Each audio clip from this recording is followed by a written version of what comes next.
Hi everyone, good afternoon. Last class we discussed about the local anesthetics. I hope you could understand the various stages of local anesthetics. What are the drugs used for the treatment of anesthesia? Okay, so can you able to understand? Do you have any new questions today? Yes. So what is anesthesia? General anesthetics you are asking. Stages of general anesthetic. Okay. So first you have to know what is the difference between local anesthetics and general anesthetics. Do you know what is local anesthetics? Yes, Diprivan. Local anesthetics is blood pressure based. General anesthetics is cold water. So what is the difference between this local and the general anesthetic? Particular area between administered. General anesthetics na unconscious. The main difference is local anesthetics only loss of sensation. General anesthetics includes the loss of consciousness. We'll see that. So general anesthetics is a class of CNS depressant drug which will produce the partial or total loss of sense of pain, the control and reversible depression of the functional activity of CNS. So we will see the classification. It will be classified into two types. One is inhalation, another one is intravenous. So inhalation means we have to apply that one through gaseous mode or volatile in nature. We will apply that one. So example for gas will be nitrous oxide and volatile liquids will be ether, halogen, isoflurane, desflurane, desoflurane, like that. Then intravenous, fast acting drugs and slow acting. It is further classified into two types: fast acting and slow acting. Example for fast acting will be thiopentone sodium, methoxytone sodium, and Etomidate. And slow acting drugs, it will be further classified into benzodiazepine, opioid analgesics, and dissociative anesthesia. Example for benzodiazepine will be diazepam, lorazepam, and opioid analgesics will be fentanyl, namifentanyl. Then dissociative anesthetics example will be ketamine. The mode of action will be inhaled and some intravenous anesthesia binds to specific sites. That is, it will be bind to that GABA receptor. So GABA receptor, if it binds, means it increases the inhibitory neurotransmitter. Thereby, it causes the CNS depression. So it will bind to the GABA receptor and it will cause the blockage of the neurotransmitter. Then inhalation anesthetics also enhance the sensitivity by glycine-gated chloride channels to glycine. So this glycine receptors bring about the inhibitory neurotransmission. First we have seen that one inhaled drugs, GABA receptors. Whereas this inhalation anesthesia that will bind to that glycine-gated channels. So that will cause the neurotransmission blockage. Okay.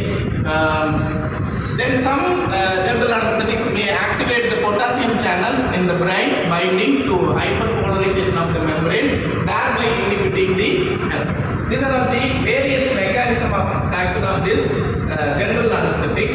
And you asked one more question, that is, what are the various stages of general anesthetics? So first there are 4 stages. First stage will be analgesia, then second stage will be delirium, and third stage will be surgical anesthesia, then last one will be medullary paralysis. So what is this analgesia? So from the beginning of anesthesia administration, it will last up to loss of consciousness. Okay, that dream-like state to reflexes and respiration remains normal. That one is known as analgesia. So if you are administering the drug, there will be loss of consciousness and there will be reflex and respiration remains normal. That is the first stage. Second stage will be delirium. So we have attained the first stage. Second stage will be, there will be loss of consciousness to beginning of irregular respiration. First stage where there will be the regular respiration. Here there is a irregular respiration and apparent excitement is seen. So muscle tone will be increased. Jaws are tightly closed. Our jaws will be tightly closed. If you observe the patient, you will see these stages. Okay. So here the jaws are closed and the heart rate and blood pressure will be raised. We are giving the general anesthetic to the patient, their heart rate as well as blood pressure will be raised. Then third one will be surgical anesthesia. It extends from the onset of irregular respiration. First one will be normal. Here, second one will be increased. Third one will be the respiration will be irregular. Okay. So there are 4 phases: phase 1, phase 2, phase 3, phase 4. This plays end with the when eyes become fixed. First stage will be the eyes become fixed.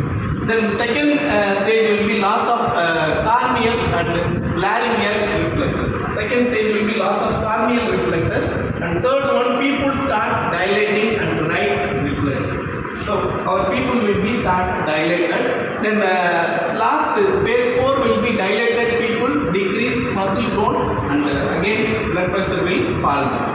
Then fourth stage will be medullary paralysis and respiratory and vasomotor control seizures. Okay, so there will be respiratory paralysis. If you observe that patient, you will observe all these stages. That is analgesia, delirium, surgical anesthesia followed by the medullary paralysis. This is one drug that is used for the general anesthetics. That is ketamine. Okay. It is having the cyclohexanone is present here. In second position, 2-2-chloro-phenyl methylamine cyclohexanone hydrochloride. This is the structure of ketamine hydrochloride. Okay, it can be synthesized by treating orthochlorobenzonitride. Here in second position, chlorine group is present. So orthochlorocyano-benzene will be present. That will be treated with the cyclopentyl magnesium bromide in presence of tetrahydrofluoride. It will give orthochlorophenyl cyclopentyl ketone. So the MgBrX will be eliminated. MgBrCN will be eliminated. So it will be converted to CO. Cyclopentane will be attached here. So N-bromo, in presence of N-bromosuccinamide, the bromine atom will be attached here. So it will give the bromo ketone. In this position, one bromine will be attached, hydrogen bromide will be eliminated, bromo ketone will be attached. This is followed by treatment with the methylamine. So it will give 1-hydroxycyclopentane, orthochloropheniol ketone N-methylamine. Here methylamine, double bond NCH3 will be attached here, followed by heating. So it will be converted to NHCH3. So what will happen? This structure will be elongated. It will be converted to cyclohexanone. So our ketamine will be the uses of this general anesthetics, it is mainly used during the surgery. Okay, I hope you could understand what are the various stages of general anesthetics. What do you mean by the term general anesthetics? I hope you could understand. Thanks.